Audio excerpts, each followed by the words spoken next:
وصل على محمد وآل محمد اللهم صل على ಅಸ್ಸಲಾಮು ಅಲೈಕುಂ ವರಹಮತುಲ್ಲಾಹಿ ವಬರಕಾತು. ಬಿಸ್ಮಿಲ್ಲಾ ವಲ್ಹಮ್ದುಲಿಲ್ಲಾ ವಸ್ಸಲಾತು ವಸ್ಸಲಾಮು ಅಲಾ ಅಶರಫಿಲ್ ಮುರ್ಸಲೀನ್ ವ ಅಲಾ ಆಲಿಹಿ ವಸ್ವಹ್ಬಿಹಿ ಅಜ್ಮഈನ್ ಅಮ್ಮಾ ಬಾದ್. ಪ್ರಾರ್ಥನೆಯ ನಂತರ ಎರಡೂ ಕೈಗಳನ್ನು ಮುಖಕ್ಕೆ ಸವರುವ ಸ್ವಭಾವ ನಿಮಗೆ ಇದೆಯಾ? ಹಾಗಾದರೆ ಇದನ್ನೊಮ್ಮೆ ಕೇಳಿ. ಅದೆಷ್ಟೋ ಮಂದಿ ಕೇಳುವಂತಹ ಒಂದು ಸಂಶಯವಾಗಿದೆ.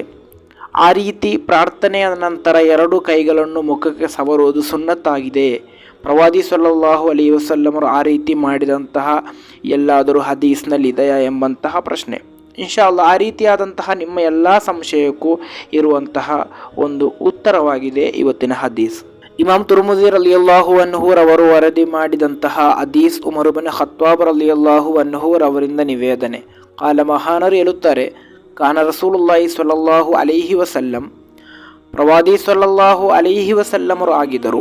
ಇಜಾ ರಫಾ ಯದೈಹಿ ಫಿದ್ದುಆಇ, ಪ್ರವಾದಿ ಸ್ವಲ್ಲಲ್ಲಾಹು ಅಲೈಹಿ ವಸಲ್ಲಮರು ಪ್ರಾರ್ಥನೆಗೋಸ್ಕರ ಕೈಯನ್ನು ಎತ್ತಿದರೆ ಲಂ ಯಹುತ್ತಹುಮಾ, ಆ ಎರಡೂ ಕೈಗಳನ್ನು ಕೆಳಗೆ ಮಾಡುತ್ತಿರಲಿಲ್ಲ, ಕೆಳಗೆ ಇರಿಸುತ್ತಿರಲಿಲ್ಲ. ಹತ್ತ ಯಂಸಾ ಬಿಹಿಮಾ ವಜ್ಅಹು, ಪ್ರವಾದಿ ಸ್ವಲ್ಲಲ್ಲಾಹು ಅಲೈಹಿ ವಸಲ್ಲಮರ ಪವಿತ್ರ ಮುಖವನ್ನು ಆ ಎರಡೂ ಪವಿತ್ರ ಕೈಗಳಿಂದ ಸವರದೆ ಕೈಗಳನ್ನು ಕೆಳಗೆ ಇರಿಸುತ್ತಿರಲಿಲ್ಲ ಎಂದು. ಅಂದರೆ ಪ್ರವಾದಿ ಸ್ವಲ್ಲಲ್ಲಾಹು ಅಲೈಹಿ ವಸಲ್ಲಮರ ಪ್ರಾರ್ಥನೆ ಎಲ್ಲವೂ ಕೂಡ ಈ ರೀತಿಯಾಗಿತ್ತು. ಪ್ರಾರ್ಥನೆಯ ನಂತರ ಎರಡೂ ಕೈಗಳಿಂದ ಮುಖವನ್ನು ಸವರುತ್ತಿದ್ದರು. ಅದು ಸುನ್ನತ್ತಾಗಿದೆ. ಆದ್ದರಿಂದ ಇನ್ನು ಆ ವಿಷಯದಲ್ಲಿ ಯಾರಿಗೂ ಕೂಡ ಸಂಶಯ ಬೇಡ.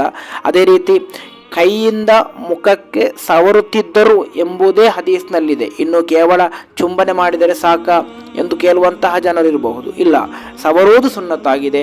ಆದ್ದರಿಂದ ಪ್ರಾರ್ಥನೆಯ ನಂತರ ಆ ರೀತಿ ಸವರೋಣ. ಪ್ರವಾದಿ ಸಲ್ಲಲ್ಲಾಹು ಅಲೈಹಿ ವಸಲ್ಲಮರ ಸುನ್ನತ್ತನ್ನು ನಾವು ಕರಗತ ಮಾಡಿಕೊಳ್ಳೋಣ.